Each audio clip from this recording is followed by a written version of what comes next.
Zé Maria Trindade. Salve, Zé Maria, bom dia. A expectativa é total. Muito bom dia, Tiago Berrage, bom dia a todos.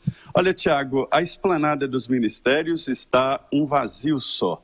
Desde a meia-noite, o trânsito está interrompido, barreiras foram colocadas e não dá para acessar a esplanada ou a Praça dos Três Poderes sem uma minuciosa revista.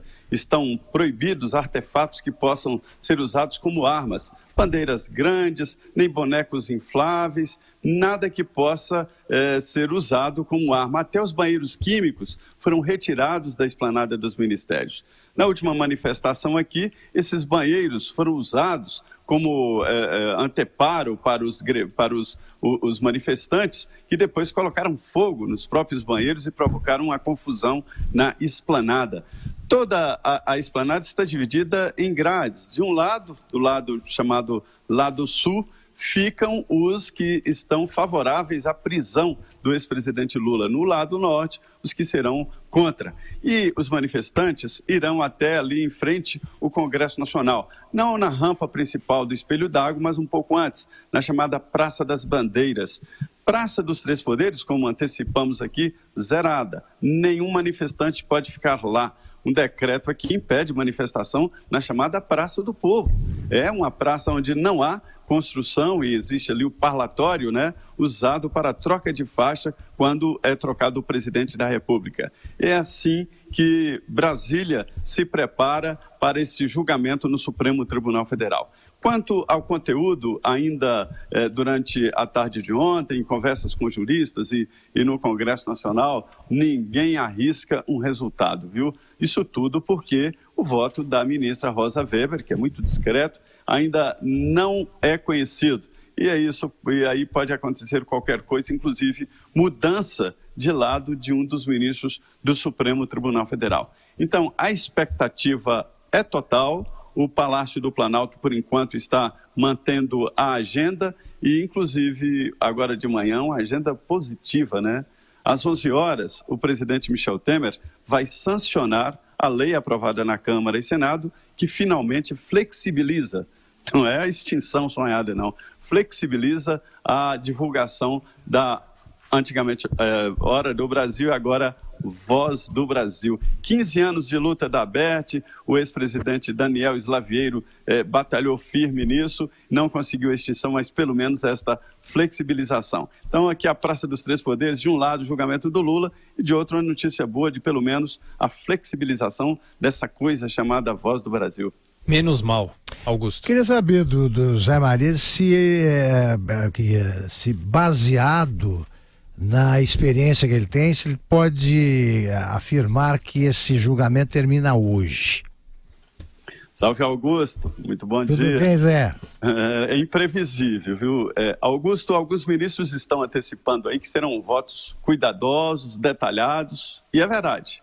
É o momento em que o ministro do Supremo tem que explicar muito bem, juridicamente, com teses, por que está votando daquela maneira. O Vila tá muito animado com o voto do ministro Celso de Mello, que diz que vai ser longo, né?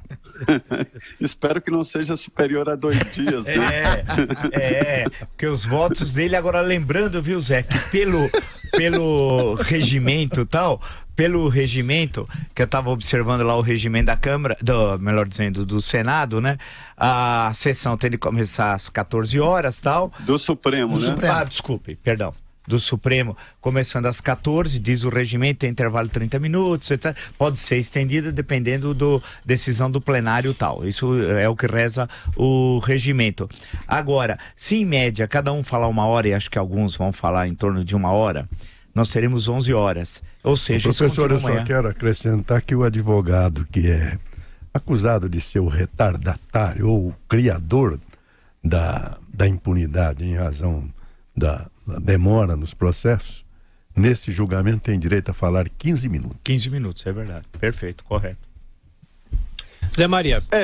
Pois não, pode professor, é o seguinte, esse é o regimento interno do Supremo, é isso mesmo. Alguns ministros darão votos superiores a 1 hora. Eu me lembro, eu ainda jovem ali, acompanhando o julgamento do IPTU de São Paulo, a então prefeita Luísa Erundina fez um reajuste diferenciado, né? É verdade. E Moreira Alves deu um voto sobre o IPTU de 8 horas. Naquele momento eu falei, nossa senhora, então espero que isso não aconteça. Mas a presidente Carmen Lúcia poderia, e ela tem como fazer isso, ter convocado uma sessão extraordinária para hoje de manhã e ficaria o dia inteiro, né? Claro. É a sessão ordinária que começa às 14 horas. Então, o bom senso teria que prevalecer nesse caso. Já que paralisou toda a esplanada, já que fechou tudo, proibiu o trânsito de veículos, né? Por que não uma extraordinária hoje? E não vai ter problema, viu, Zé? É verdade, você tem toda a razão. Por exemplo, cafezinho, pequenos lanches, porque tem 28 copeiros. Quer dizer, e tem 27 garçons. Então, com relação a isso, eles não vão ter... E eles gastaram 12 milhões de reais em 2016 em alimentação. Então, com isso, eles estão garantidos. Não vai ter problema de alimentos, café, água, chazinho. E tem também lá, se a sessão for muito tensa, de acordo com a folha de pagamentos, tem 28 bombeiros. Então, estamos garantidos. Sem contar os capinhas, só complementando, a presidente Carmen Lúcia requisitou segurança especial, inclusive a participação de delegados e delegadas da Polícia Federal para acompanhar ali a movimentação e inclusive administrar possível invasão nas comunicações internas. É um dia importante, a história do Supremo sendo escrita. E você está ligado, Zé Maria, junto com a Jovem Pan. Bom trabalho, até mais tarde. Isso, bom dia.